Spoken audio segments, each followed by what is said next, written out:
like if you found the video valuable. In the heart of a quiet seaside town stood the Letter Café, a tiny, ivy-covered coffee shop that offered one thing no other cafe did. You could write a letter to someone you'd never met, and they might write back. Every Saturday, regulars came not just for coffee and cinnamon rolls, but to place handwritten letters into a worn wooden box labeled, "To a Stranger."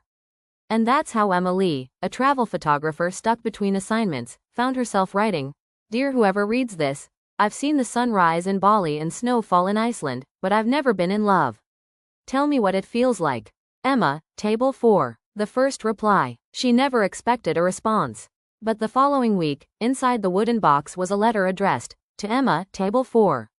It read, "Dear Emma, love feels like missing someone before they're even gone. Like remembering a voice you've never heard.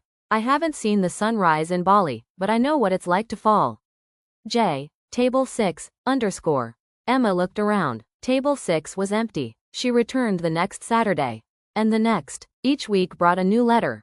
The letters continue. The notes from J were poetic, gentle, and funny in unexpected ways.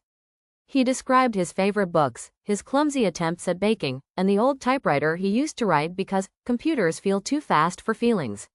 Emma began writing back with more honesty than she ever had with anyone. She told Jay about her fears, how her job took her everywhere but gave her nowhere to land. They never met. That was the rule of the Letter Café. If you received a letter, you couldn't seek the person out.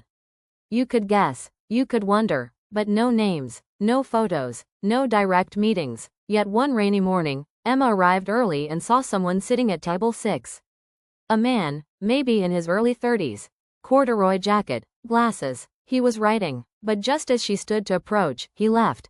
The letter he left behind was for her. "I saw you today, Emma. You looked like a paragraph I wasn't brave enough to start. I hope one day I can write the next line. J." The missed connection. That night, Emma couldn't sleep. For someone she hadn't met, Jay had become her favorite part of every week.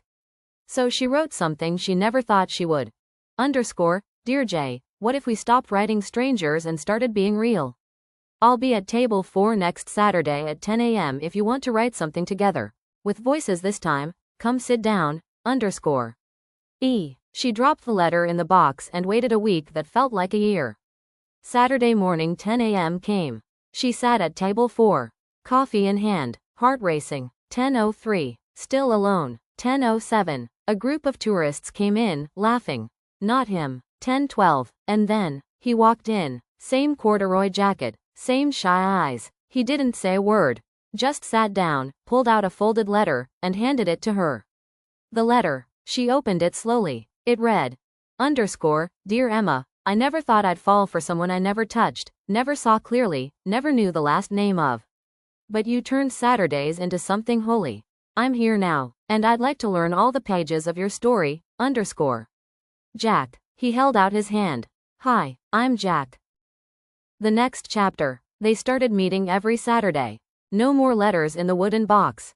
Now, they filled notebooks together. Stories, jokes, dreams, silence. Emma began photographing the cafe. Jack helped her write captions. They took a trip together, first to Iceland, then to Bali. Epilogue. Years later, the Letter Café still stands. But now, a plaque sits on the counter. This cafe brought Emma and Jack together. May your story start here too. Next to it, the old wooden box remains. People still write, still hope, and every now and then, Emma leaves a letter of her own inside. It always begins the same way. "Dear stranger, I know how love begins. It starts with words.